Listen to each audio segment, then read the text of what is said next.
बार दोबारा नहीं होगी 17वीं बीपीएससी पीटी परीक्षा, ये साफ हो चुका है। बीपीएससी उम्मीदवारों को बड़ा झटका इसके साथ ही लगा है। पटना हाई कोर्ट से सरकार और बीपीएससी को राहत मिली है, लेकिन अभ्यर्थियों के लिए ये बड़ा झटका है। पटना हाई कोर्ट के फैसले के खिलाफ अभ्यर्थी अब सुप्रीम कोर्ट में चुनौती देंगे। फैसले को, हाई कोर्ट के फैसले को चुनौती सुप्रीम कोर्ट में दी जाएगी और उन्हें उम्मीद है कि सुप्रीम कोर्ट से न्याय भी मिलेगा। परीक्षा रद्द करने की याचिका खारिज की जा चुकी है। आज फैसला आना था और देखिए हाई कोर्ट ने यह फैसला सुना दिया है कि दोबारा ये परीक्षा नहीं होगी। दरअसल बापू सेंटर की परीक्षा में धांधली की बात सामने आई थी और उसके बाद लगातार आंदोलन भी चल रहा था। जब रिजल्ट आया तो अभ्यर्थियों ने आंदोलन किया, पूरी पीटी परीक्षा को रद्द करके दोबारा परीक्षा कराने की मांग की गई थी। लेकिन उसी मांग को लेकर जब वो कोर्ट पहुंचे और अब देखिए 19 मार्च को फैसला सुरक्षित रखने के बाद आज हाई कोर्ट ने फैसला दिया है। 17वीं बीपीएससी परीक्षा से जुड़ी हुई सबसे बड़ी खबर आई है। अभी से थोड़ी देर पहले पटना उच्च न्यायालय का फैसला आ गया है और जो 17वीं बीपीएससी पीटी परीक्षा थी, इसको पप्पू कुमार समेत जो अन्य लोगों ने इसमें याचिका दायर की थी, उन याचिका को पटना हाईकोर्ट ने खारिज कर दिया है और अब बिहार सरकार यानी राज्य सरकार और बीपीएससी को बड़ी राहत मिली है।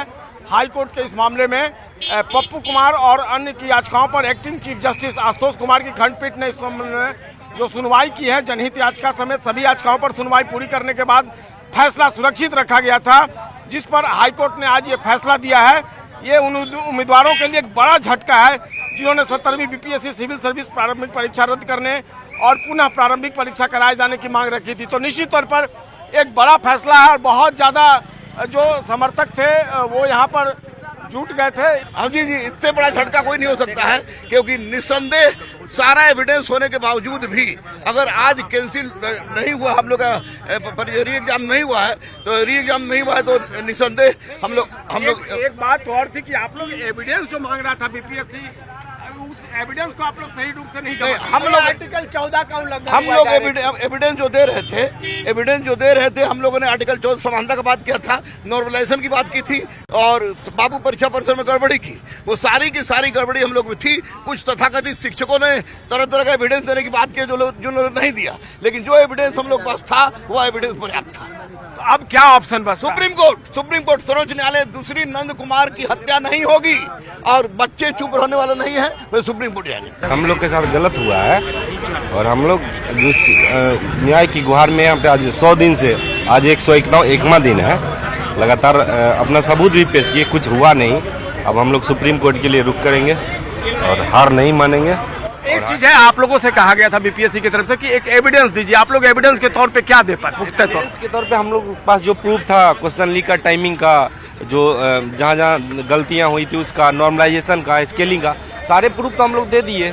2 दिन तक लगातार कोर्ट के द्वारा चला बहस, उसमें भी हम लोग की कोई नहीं सुनी गई और हम लोग सुप्रीम कोर्ट जाने के लिए तैयार है। ये छात्र हित में फैसला नहीं है, ये 4,80,000 परीक्षार्थियों के खिलाफ में फैसला है। हम लोग पीछे नहीं हटेंगे, गर्दनी बाग में आंदोलन हमारा जारी रहेगा और हम लोग बहुत जल्द माननीय उच्च न्यायालय कोर्ट के फैसले के बाद भी आप लोग आंदोलन करते रहेंगे यहाँ पर? बिल्कुल करते रहेंगे, क्योंकि जो सरकार, जो व्यवस्था जिस प्रकार से बीपीएससी ने बनाई है, उस व्यवस्था पर व्यापक तौर पर जो एजेंसी है काम कर रही है।